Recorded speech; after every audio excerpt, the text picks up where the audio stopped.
Bismillahirrahmanirrahim. Assalamualaikum warahmatullahi taala wabarakatuh.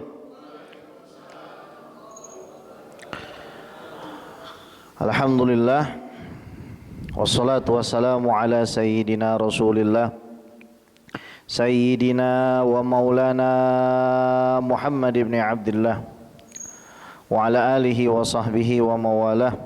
Wala haula wala quwwata illa billah.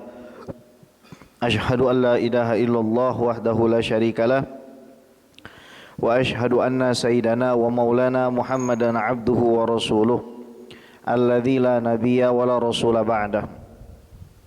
Amma ba'du, fa nawaina ta'allum wa ta'lim wal ifadah wal istifadah wan naf'a wal intifa' wal hatha ala tamassuki bi kitabillah wa sunnati rasulillah ibtigha'an limardatillahi wajhil karim.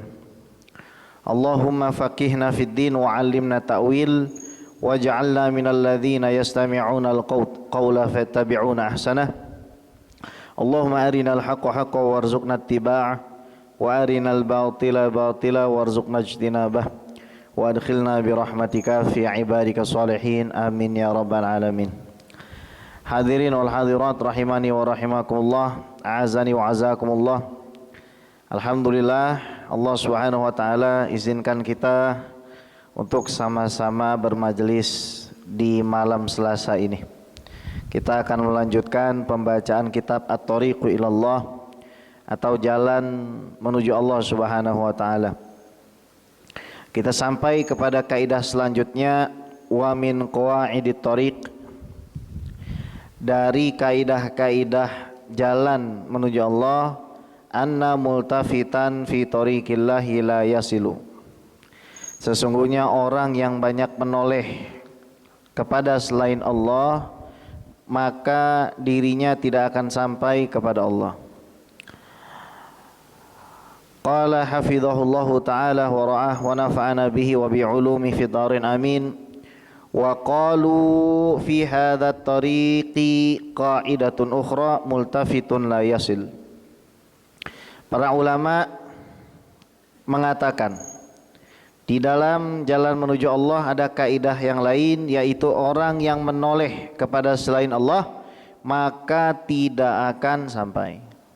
Fa idza kunna fit tariq, apabila kita berada di satu jalan, wa aradna an nasila ila nihayatihi, dan kita punya keinginan, punya tekad mau sampai kepada tempat tujuan kita, fa'alaina an nas'a, maka yang wajib kita lakukan adalah kita bergerak, kita berjuang. Mau pergi ke Tanggul, ya siapin bekalnya, jalanin. Mau dapat rezeki, keluar dari rumah, berusaha. Mau sampai kepada Allah juga begitu, harus ada usaha. Wa an nasira fihi ghairu multafitin, dan hendaknya kita jalan kepada Allah itu bersama-sama, tidak tolah-toleh, an yasarina au an yaminina, baik itu ke kiri maupun ke kanan. Falau sarat mathalan fi tariq mumtala bil mubahirat, kalau misalkan ada sebuah kendaraan jalan, ya, sementara di sekitar jalan itu banyak sekali hal-hal yang dapat memalingkan, hal-hal yang dapat mengganggu kita, wabil adwa, dan juga banyak cahaya-cahaya yang membuat mata kita itu silau, wabil fatrinat, dan juga banyak benda-benda yang menghalangi jalan kita, ila akhirihi. Fawaqafat ila kulli fatrinah, yakni nusyahid, sementara kita itu yang naik kendaraan, setiap kali ada halangan kita berhenti, terus kita tengok, tiap kali ada sesuatu yang bikin kita berpaling, kita berhenti, terus kita tengok. Udah, kita nggak jadi pergi ke Surabaya, nggak jadi pergi kemana, kita nginep sini dulu aja. Setiap ada hal yang menarik kita datengin. Kapan sampainya kalau begitu? Nah, Itulah perumpamaan para ulama terhadap orang yang mungkin dia tahu rumahnya, dia ngerti jalan pulangnya, tapi dia tidak kuasa untuk melawan hawa nafsunya. Jadi kalau orang bisa mengalahkan hawa nafsunya, seperti apapun halangan, seperti apapun godaan, dia tetap aja jalan, bener nggak? Ya kan? Kalau misalkan saya mikirin tadi, hujan, terlambat, nggak bakal sampai sini. Jawab aja Bu, jawab aja. Oh ya Bu ya, bener nggak? Kalau misalkan biar kata terlambat tapi sampai, ya kenapa? Karena nggak banyak nengok. Karena bekalnya cukup. Tadi di rumah saya bikin kopi. Coba kalau misalkan saya nggak bikin kopi, di tengah jalan ada orang jual kok, mampir dulu nggak? Mampir kan? Pesan kopi dulu kan? Pesan kopi dulu deh mam. Ya udah, telat 10 menit. Terus perut lapar, ada pisang goreng, mampir dulu ke tukang gorengan, telat lagi 15 menit, ya kan? Terus lupa bawa minyak wangi, mampir dulu ke tukang minyak wangi di Parung Serap tuh, sampingnya kan ada tuh tukang minyak wangi tuh depan rumah sakit, mampir dulu sono lihat-lihat gitu kan, kapan sampainya ke sini, udah pada bubar sholat isya. Kan begitu juga kita yang pulang ke jalan Allah, kita nggak bakal sampai kalau apa-apa barang yang ada di sekitar kita ya kita toleh gitu. Memang zuyyina linasi hubbus syahawat. Allah sudah bilang, cinta syahwat itu dihiasi di hadapan manusia. Zuyyina linnasi hubbus syahawati minan nisa. Yang pertama disebut adalah perempuan, bukan duit. Yang pertama kali disebut sebagai perhiasan yang memang dihiasi oleh Allah Subhanahu wa taala di mata manusia, iya perempuan. Minan nisa iwal banin. Yang kedua adalah anak-anak. Bu, suka nggak sama anak kecil? Kalau kita kerjanya mainan terus sama anak kecil, kapan zikirnya? Benar nggak? Kalau kita mainan terus sama bocah kecil, kapan kita ngajinya? Kapan kita mikirin dosa kita? Kapan kita taubatnya? Kita seneng banget gitu kan? Ada orang bikin syukuran walimah, tapi lupa sholat duhur. Namanya syukuran, tapi syukur sama siapa? Ada orang bikin acara syukuran rumah baru, tapi yang punya rumah nggak sholat asar, tapi nama acaranya syukuran, kan begitu. Dia banyak toleh. Kalau orang bikin acara syukuran, berarti yang dilihat harusnya adalah zat yang disyukuri. Zat yang disyukuri ini senangnya apa? Gitu kan? Kita kalau mau menyenangkan seseorang, pasti kita melakukan apa yang dia cintai. Udah bagus kita bikin syukuran di rumah, ajak orang datang, kita baca Yasin, baca maulid. Habis itu kita dengar ceramah agama, habis itu kita santunan anak yatim, bagi-bagi berkat sama tetangga. Betul? Nah, udah bagus. Tapi kalau kita jadi lupa sholat gimana? Padahal syukuran itu hukumnya sunnah, sementara sholat wajib itu hukumnya wajib. Min aujabil wajib iqamatus sholat. Jadi dari hal yang sangat wajib, di antara yang wajib, yang paling wajib adalah mendirikan sholat, nyenengin ya, dalam artian ya meskipun gak ngefek sebenarnya, bahasanya adalah kita nyenengin Nabi Muhammad SAW dan mencari keridhaan Allah Subhanahu wa taala. Ini orang casingnya tengok-tengok, tapi aslinya dia nggak nengok. Casingnya tengok-tengok, dia misalkan bikin acara maulid, kan otomatis harus tengok-tengok. Tengok-tengoknya kemana? Cari panitia, sumbangan. Mas Andri tuh banyak nengoknya dia. Lahiriahnya tuh banyak nengokin, ada yang mau nyumbang kan nih buat asalam. Listnya rame banget itu, diposting sama dia, panjang.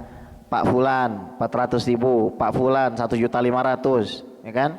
Macam-macam dah pokoknya. Visi kita nengok, akal kita nengok, berpikir gitu.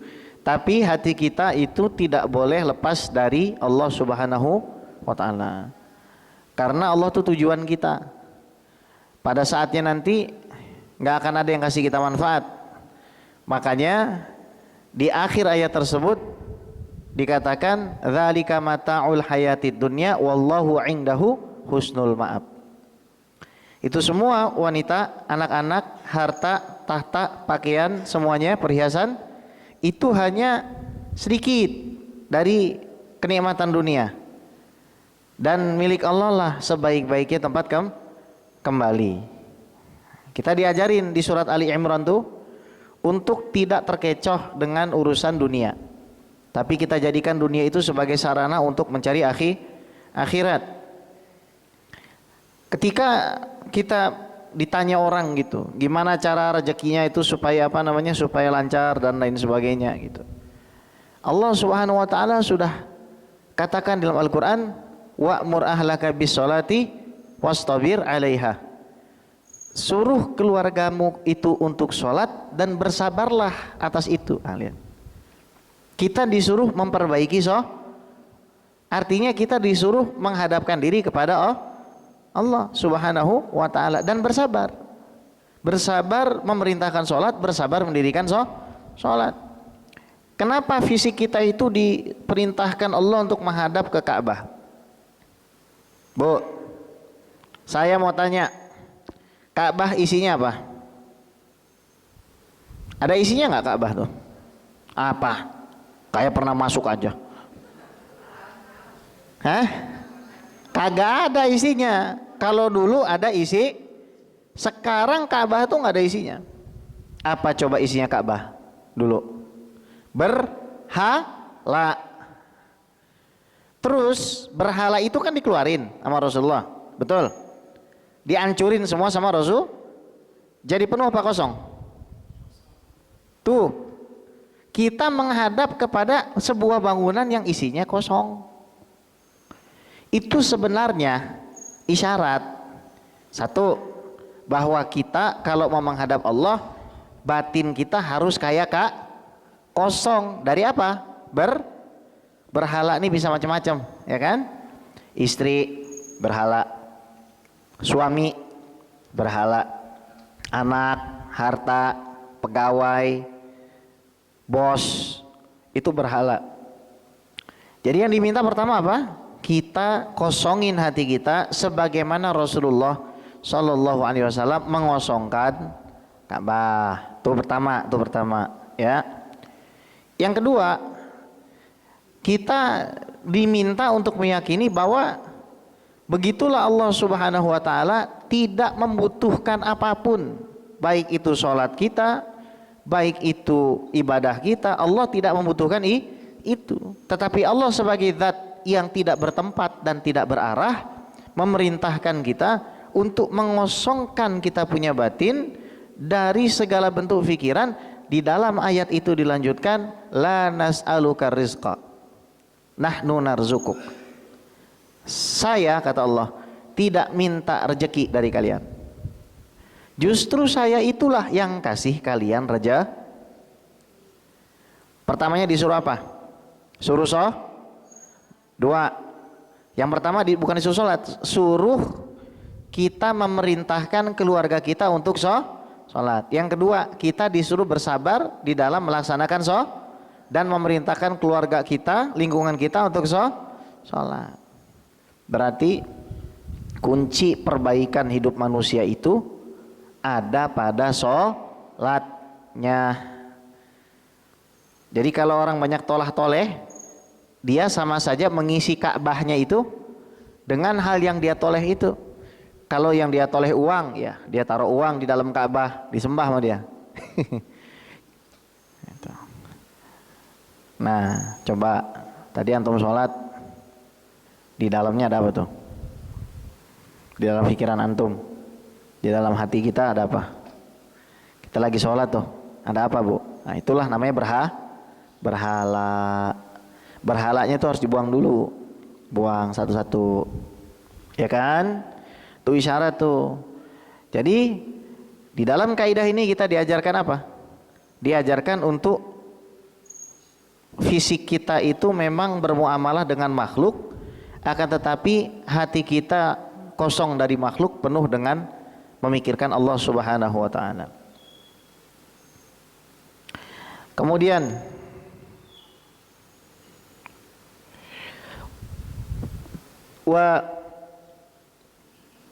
dakhalal matjar, kemudian orang yang tadi lagi pelesiran ngelihat matjar tuh warung, toko, dia masuk. Wa asraha fid dakhil fa innal umra yadi'u fi hadhil iltifatat. Kemudian dia senang di dalam toko itu, maka umurnya akan hilang di dalam tolah-toleh ini. Waktunya akan hilang di dalam tolah-toleh ini. Saya mau tanya, kita ini waktunya tahu nggak akhirnya kapan? Pasti jawabannya nggak ada yang tahu. Tapi satu hal yang kita tahu, waktu kita terbatas. Kita semua sama-sama tahu itu. Memang saya ceramah nih gampang, ngomong seperti ini gampang. Tapi kalau misalkan sulit, wajar. Itulah namanya istiqomah. Kalau gampang namanya istirahat. Ya. Jadi wajar. Konsepnya memang kita berusaha untuk mengeluarkan segala sesuatu yang memalingkan kita dari Allah Subhanahu wa taala di dalam hati kita dan hanya fokus kepada Allah Subhanahu wa taala. Wal a'mar tatafawat, dan umur-umur kata Syekh Ali Jum'ah itu macam-macam tingkatannya. Wa zaman kasayf in lam taqta'hu qata'ak. Waktu itu seperti pedang. Kalau kamu tidak memotongnya maka dia akan memotong kamu. Kalau kamu tidak menghantamnya maka dia akan menghantam kamu. Kata Imam Syafi'i, qala al-Imam Syafi'i radhiyallahu taala anhu, sirtu ma'a sufiyah fastafattu minhum anna al-waqta kasayf in lam taqta'hu qata'ak. Kata Imam Syafi'i, saya berjalan bersama orang-orang sufi. Orang-orang yang hidupnya dihabiskan untuk berzikir kepada Allah, maka saya mendapatkan faidah bahwa waktu itu seperti pedang. Kalau kamu tidak mempergunakannya dengan baik, maka waktu itu yang akan memotong kamu. Multafitun layasil aslun kabir min usulil adab ma'allah. Kaidah tadi itu, orang yang banyak tolah-toleh, yang nolah-noleh itu bukan fisiknya aja tapi hatinya. Karena mungkin ada orang yang casingnya nggak tolah-toleh tapi hatinya tolah-toleh. Benar nggak? Casingnya, mohon maaf, casingnya dia kurang beruntung. Casingnya dia, mohon maaf, dia nggak punya banyak duit. Tapi batinnya tolah-toleh. Maksudnya apa tolah-toleh batinnya itu? Yaltafit batinu. Dia menginginkan kemaksiatan sebagaimana kemaksiatan yang dilakukan oleh orang yang punya duit. Mafhum ya? Ada orang nggak punya duit, tapi batinnya tolah-toleh. Batinnya ingin maksiat yang dilakukan oleh orang yang punya duit.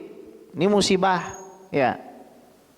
Yang seperti ini disunahkan bahkan diwajibkan untuk uzlah terlebih dahulu sehingga akhirnya batinnya itu kuat. Begitu kata Al-Imam Abdul Wahab Asy'arani di dalam kitab beliau tentang ikhwan atau persaudaraan ya.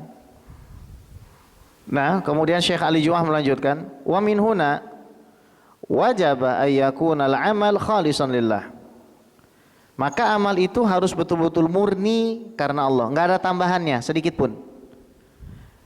Ya, la iltifata ingda dzalika ilal anwar.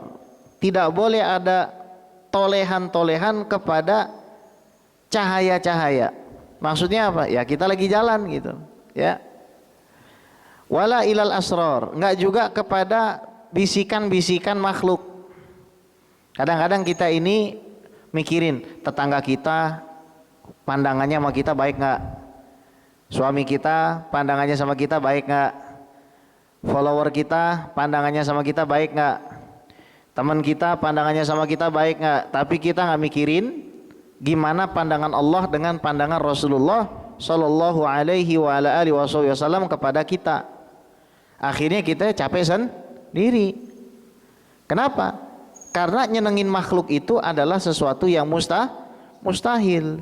Sementara nyenengin Allah itu adalah kewajiban. Menyenangkan Rasulullah itu adalah kewajiban. Ridwan nas ghayatun la tudrak. Taib. Ya. Wala ilal mulki, tidak juga kita itu tolah-toleh kepada kerajaan yang Allah punya. Wala ilal malakut, kepada alam malaikat ya. Wala ila tajalliyat, kepada penampakan-penampakan ruhaniyah. Wala ila ghairi dzalika, innamal maksud wallah. Jadi orang pasti akan mendapatkan ujian. Ada orang diuji pakai kemiskinan, ada orang diuji pakai kekayaan. Para aulia itu ujiannya salah satunya diberikan semacam karomah. Contoh, megang gelas, gelasnya kayu. Karena dia pegang, gelasnya berubah jadi emas. Baca sholawat, tiba-tiba banyak duit. Ya, ini memang ini memang level manusia, levelnya macam-macam. Tapi mendingan orang baca sholawat banyak duit daripada nggak punya duit nggak baca sholawat lagi. Ya, betul nggak? Betul ya? Sudah. Lebih baik orang baca sholawat terus banyak duit. Nah, tapi bagi orang-orang ini, orang-orang spesial ini, buat mereka eman kalau baca sholawat gara-gara pengen duit. Kita belum sampai begitu kan? Ya nggak? Baca sholawat pengennya mobil mewah, boleh, bagus, saya dukung begitu, nggak apa-apa. Tapi kalau bagi orang-orang spesial ini, eman kalau saya harus baca sholawat terus untuk dapat eman gitu. Kalau bagi beliau-beliau tuh eman gitu. Kenapa? Karena yang dituju adalah Rasulullah. Nah, begitu juga di dalam sholat.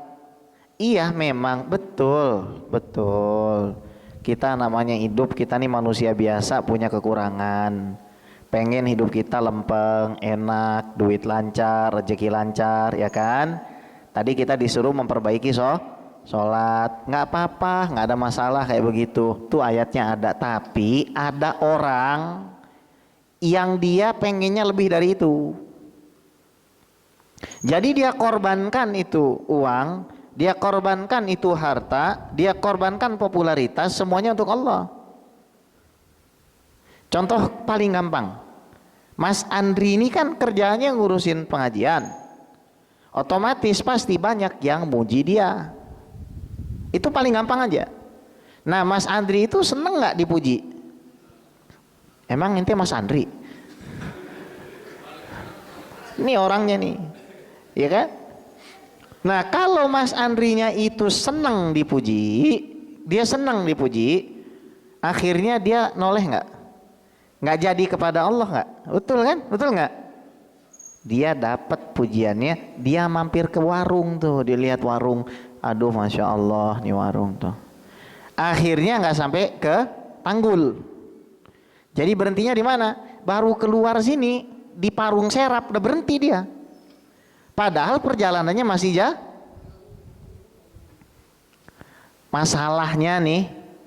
Masalahnya lagi, kita ini bukan manusia super seperti Uwais Al-Qarni. Uwais Al-Qarni selalu bersama Allah. Kalau kita dari lahir aja udah dikasih setan sama Allah buat gangguin kita.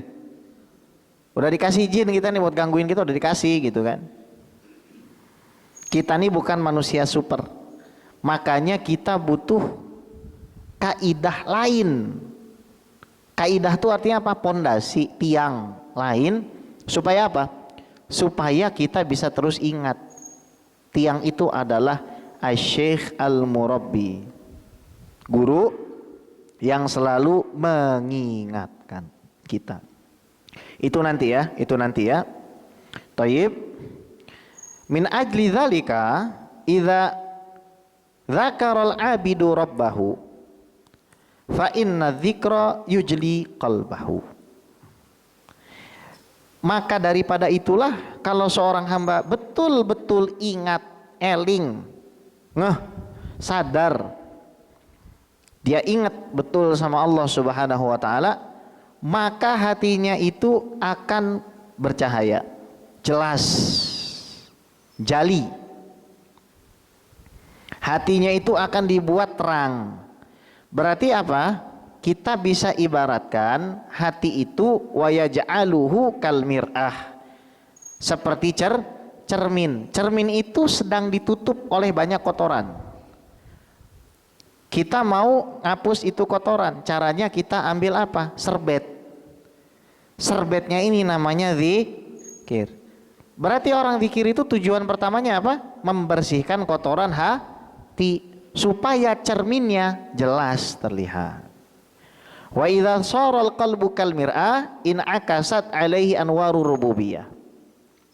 Barulah kalau cermin itu terang, maka cahaya-cahaya Rabb. Apa itu maksudnya anwaru rububiyah? Orang itu seperti punya sinar dan cahaya dalam hidupnya. Saya gampangin. Antum kalau butak, curhat sama orang yang butak, tambah butak. Nah, paham? Tuh orang nggak punya cahaya. Itu orang nggak punya cahaya tuh. Dia nggak bisa ngasih apapun, nggak punya nur dia. Jadi diam aja. Malah kadang-kadang bikin tambah lain kalau kita curhat sama orang yang punya nur. Kita cerita sama orang yang punya cahaya, pasti cahayanya itu mantul, tung, gitu. Seng. Tiba-tiba yang butak itu berubah jadi jernih. Kelihatan deh tuh ikan sepat. Kalau butak kan ikannya nggak kelihatan. Nah, mangsanya kita nggak tahu. Tapi karena memang cerminnya udah nggak butak, clear. Ah, ini sepat. Ah, ini nila. Ini gabus. Ini ikan mas nih.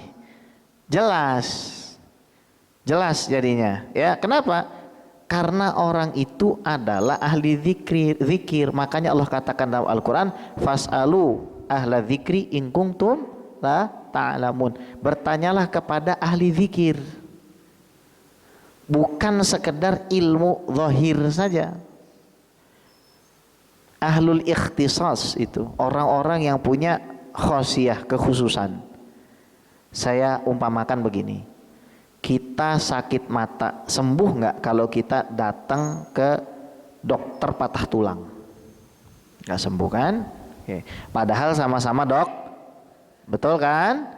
Kita sakit kanker kantong kering, kita datang sama orang yang juga sakit kanker kantong kering, sembuh apa kagak? Nggak sembuh, ya kan? Nah, ini perumpamaan aja nih ya, perumpamaan aja. Jadi kalau misalkan kita itu datang ke orang-orang yang bukan spesialisasinya di situ, maka kita akan mendapatkan kekecewaan, gitu loh. Ini kudu kita pahamin dulu. Makanya hati-hati kalau kita cerita sama orang lain. Nggak mestinya orang lain yang kita ceritain itu dia punya cahaya yang cukup untuk nerangin gitu. Ya, manusia-manusia seperti itu dijadikan oleh Allah Subhanahu wa taala sebagai nibros. Apa itu nibros? Lentera. Kita kalau jalan gelap pasti nyari lentera. Biar apa? Biar terang. Nah, ini ada lentera di dalam kehidupan kita. Manusia seperti itu, ya. Siapa mereka? Ahli zikir. Kita bingung nih terhadap sebuah masalah. Ya datang ahlinya siapa? Minta sama Allah agar kita ditemukan kepada aulia, kepada orang-orang yang ahli di dalam masalah qalbu, di dalam masalah hati, ya. Wa in ikasu anwarir rububiyati yuhdisu ladzatan ajibatan. Dan kata Syekh Ali Jum'ah, kalau orang tuh hatinya sudah bisa memantulkan cahaya-cahaya ketuhanan yang maksudnya hidupnya dia ridho dengan semua keputusan Allah Subhanahu wa taala, maka dia akan merasakan kelezatan yang luar biasa, lezat. Kenapa? Karena zikir itu sama seperti makan. Kalau zikirnya itu ngolahnya benar, hasilnya nah, rasanya nikmat. Tapi kalau kita zikir ngolahnya nggak benar, kita makan aja harus rutin biar bisa sehat. Lah ini zikirnya Senin nggak? Kamis. Pengen sehat, sulit. Nah, makanya Imam Al-Haddad Dan Imam Ghazali ya, mereka membagi zikir itu ada zikir lisan, kemudian ada zikir kolbu, ada zikir lisan dan kolbu tapi masih kepaksa, masih berusaha takallufan ya. Yang terakhir zikir lisan dengan kolbu tanpa ada paksaan sama sekali. Yazulut takalluf, hilang semua beban. Digantikan dengan apa takallufnya tersebut? Takallufnya berganti dengan mahabbah. Dia senang. Makanya nih nikmat. Bu, tanya sama anak kecil. Misalkan dia lagi senang berenang. Coba ibu tanya, berenang enak gak dek? Jawabnya apa ya? Kenapa? Berenang tuh capek nggak? Capek. Kalau bocah kecil lagi suka main bola misalkan, ditanya main bola enak nggak? Enak gitu kan? Kenapa? Karena dia Pertanyaannya, seberapa suka kita dengan zikrullah? Seberapa penting bagi diri kita upaya mengosongkan hati kita sebagaimana Rasulullah mengosongkan Ka'bah? Seberapa kuat keinginan kita untuk menjadi hamba-hamba pilihan Allah? Itu aja sebenarnya. Ya, wa qul i'malu fasayarallahu amalakum wa rasuluhu wal mu'minun. Beramallah kalian karena Allah yang akan menilai kalian. Allah yang akan menjadi juri bagi kalian, Rasul yang akan menimbang kalian, dan juga orang-orang yang beriman, para aulia ya. Laisa laha muqabilun fil lughat. Kelezatan sanubari ini tidak bisa dibandingkan dengan kelezatan yang biasa kita bahasakan. Bihaitsu yumkinu an nusyabbihaha. Kalau kelezatan kita makan sate, makan duren, kita masih bisa mengibaratkan itu. Contoh, durennya gimana? Enak mah. Coba saya tanya, zikirnya gimana? Ayo. Paling mentok-mentok tenang. Tenang itu apa? Ketika kita ngomong tenang, belum tentu orang yang kita omongin tenang tuh dia bisa merasa. Bener nggak? Ini kelezatan yang memang dikhususkan untuk orang-orang yang memang ngerti dan memang mereka bermujahadah, baru mereka tuh dapat kolbunya terang ya. Jadi awal-awal itu memang takalluf dulu, maksa dikit gitu ya. Maksa terus ya, maksa belajar kita nggak terlalu musingin masalah yang ada dalam hidup, udah percaya sama Allah, tawakal pada Allah, berusaha sebaik-baiknya mensyukuri nikmat akal dan tubuh kita bekerja, bukan lalai. Jadi seandainya nih kita semua yang dikasih amanah di tempat masing-masing, kita menjalankan amanah itu dengan sebaik-baiknya dan kita niatkan karena Allah SWT, pasti pekerjaan kita semua beres. Insya Allah semua akan dimudahkan oleh Allah Subhanahu wa ta'ala. Dan kita ngerasainnya enak, kita ngerasainnya enjoy dan nikmat itu. Lagi-lagi saya katakan ini mudah untuk dibicarakan, tapi untuk sampai ke sana kita harus maksa diri kita untuk sampai ke tingkatan bahwasanya kita bisa beramal di dalam keseharian kita. Ibu rumah tangga silakan jadi ibu rumah tangga, tapi hatinya kosong dari selain Allah. Bapak-bapak yang bekerja silakan bekerja, tapi hatinya kosong dari selain Allah. Yang bertausiah, yang nganterin tausiah, yang ngerekamin tausiah, silahkan lakukan sebaik-baiknya, tapi kosongkan hati dari selain Allah, maka pasti kita akan mengalami kebahagiaan dan kelezatan ruhani yang tidak bisa kita ceritakan sama orang. Enaknya itu, nikmatnya itu nggak bisa dibandingkan dengan duit, nggak bisa. Lezatnya itu nggak bisa dibandingkan dengan, lagi-lagi saya ceritakan, nggak segampang yang kita katakan. Tapi tempat itu ada, jadi jangan dibilang itu nggak ada. Tempat apa? Tempat dimana kita ngerasa semua yang terjadi di alam ini udah nggak ada artinya, yang berarti hanyalah Allah. Ada tempat itu, ada, bukan nggak ada. Orang nggak pernah pergi ke Mekah bukan artinya Mekah nggak ada. Orang nggak pernah masuk ke dalam Ka'bah bukan artinya dalamnya Ka'bah tuh nggak ada. tempatnya ada, makomnya ada, kita memang belum sampai ke sana, tapi ada tempat itu. Biar apa sih? Biar kita ini nggak gampang dibodohi oleh setan. Ya wajar, kita kan manusia biasa. Makanya Nabi katakan innallaha yuhibbu ma'aliyal umur wa yakrahu safsafaha. Allah ini senang dengan urusan-urusan yang tinggi. Allah nggak senang dengan urusan-urusan yang remeh, ya. Yuk kita sama-sama pahami nih makna besar yang diajarkan oleh para ulama supaya hidup kita tuh arahnya jelas. Jadi kalau kita sekarang udah dapat ilmu ini, meskipun kita nggak mungkin ada yang sempurna, apalagi saya yang penuh dengan kekurangan, mari kita ajak orang-orang di sekitar kita untuk berpikir seperti itu, untuk menjadikan Allah itu sebagai satu-satunya tujuh, sehingga kita tuh tidak tergoda dengan apapun. Taib, wala yumkinu an nunqilakan haha. Dan kita nggak bisa memindahkan rasa bahagia dan kelezatan itu. Wala ya'rifu illa man jarrabaha. Dan tidak akan ada orang mengerti, ya, mengerti kecuali dia pernah mencobanya. Nah, pernah coba nggak? Pernah nggak mengosongkan batin dari selain Allah? Betul-betul kosong, nol, selain Allah nggak ada.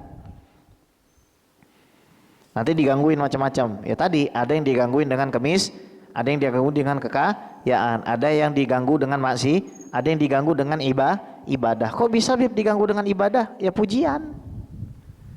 Dipuji sama orang, dapat gara-gara dia rajin berdakwah, dapat harta banyak misalkan. Itu juga ujian. Jadi di sini kita selesaikan satu kalimat lagi ya. Fa inna man dzaqa araf, karena yang merasakan akan tahu, wa man araf ightaraf, yang tahu akan mengambil, wala yumkinu an na'rifa illa bitajribah, dan tidak mungkin kita mengetahui kecuali dengan mencobanya, wa bitarwidin nafas, dan juga dengan cara melatih nafsu kita. Riyadhah, amalan yang paling gampang, yang paling sering dilakukan para ulama untuk melatih hawa nafsunya apa? Puasa. Tamam? Man araf, man dzaqa araf, wa man araf ightaraf, wa la yumkinu an na'rif illa bitajribah wa bitarwidin nafas. Siapa yang nyicip tahu rasanya. Kalau udah tahu rasanya pasti pengen nambah lagi. Sementara kita nggak akan tahu kalau kita nggak pernah coba. Gimana caranya? Kita melatih diri kita, puasa. Latih diri kita dengan puasa. Kenapa? Nafsu lahir yang paling laten goda kita kan dua. Apa Pak? Perut sama kemaluan. Kalau kita bisa kontrol dua itu, kita bisa kontrol semua diri kita. Wassallallahu ala sayyidina Muhammad wa ala alihi washabihi ajmain walhamdulillahi rabbil alamin. Silakan ada yang mau tanya. Saya izin nggak bisa isyaan di sini karena harus ke Masjid An-Nikmah Japos. Silakan kita diskusi. Bapak Ibu hadirin yang punya pertanyaan, tafadhol. Assalamualaikum warahmatullahi wabarakatuh. Mau bertanya Habib, gimana ya Habib kalau ada anggapan-anggapan bahwa ngapain rajin-rajin ke masjid, sholat sering, tapinya nggak akur, antar sesama tuh kurang baik, terus bikin gaduh, terus adalah rasa iri dengki. Iya. Itu sering banget kita temui Habib, gimana ya Habib? Beliau nanya, buat apa kita sholat kalau ternyata kita masih suka musuhan? Buat apa kita sholat di masjid kalau kita ternyata masih punya iri dengki? Oke. Ma la yudraku kulluhu, la yudraku kulluhu. Yang tidak bisa diperoleh semua, tidak ditinggalkan semua. Kita mau bikin maulid, oke? Kita mau bikin maulid, yang hadir 1000 kita baru masak 4 acara sudah mau. Wajar nggak kalau kita bilang, aduh baru 400, udahlah yang 400 ini kita buang. Nah, nggak benar kan? Sholatnya jalan tuh. Masalah penyakit hati, berusaha lagi untuk kita benahi. Ma la yudraku kullu, la yudraku kullu. Apa yang kita nggak bisa peroleh semua, jangan ditinggalin semua. Semua. Nggak berhak tuh orang yang mengatakan buat apa sholat di di masjid kalau ternyata masih suka iri dong. Jawab, nanti dijawab begini, buat apa ngaku nggak sombong kalau nggak sholat? Kalau dibalikin gitu bisa jawab nggak dia? Nggak bisa kan? Masih mending mana? Orang jujur tapi nggak sholat, orang sholat tapi nggak jujur. Nggak ada yang mending dua-duanya tuh. Tapi kalau dikatakan lebih mending mana? Ya jelas yang sholat. Jelas yang sholat itu jauh lebih mending daripada yang nggak sholat. Gitu Mas Andri ya. Baik, ada lagi mau tanya, silakan. Ibu.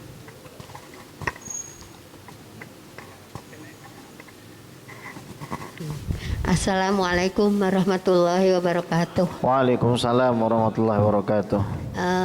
Bagaimana Habib, kan kita beramal gitu ya, terusnya udah gitu cobaannya, godaannya, mau ngaji, godaannya kemana lagi tuh? Gimana tuh Ustadz tadi yang Ustadz cerita, ya banyak mampir kemana, noleh kemana gitu. Iya. Iya, ini gitu. adalah Ibu, ini adalah kebanyakan manusia. Berarti manusia pilihan adalah manusia yang levelnya di atas itu. Untuk sampai ke sana kita harus naik tangga. Namanya juga naik. Enakan naik apa turun? Turun tuh lebih gampang. Turun, gelinding aja turun. Kira-kira kalau ngelinding, bisa ngelinding nggak ke atas? Nggak bisa. Ngelinding tuh dia mesti ke bawah. Namanya orang jatuh tuh emang enak. Tapi habis itu mati. Naik itu emang tapi habis itu selamat. Emang harus mau capek Bu, intinya Ibu mau capek enggak? Betul Ustadz. Masih jawab aja dah.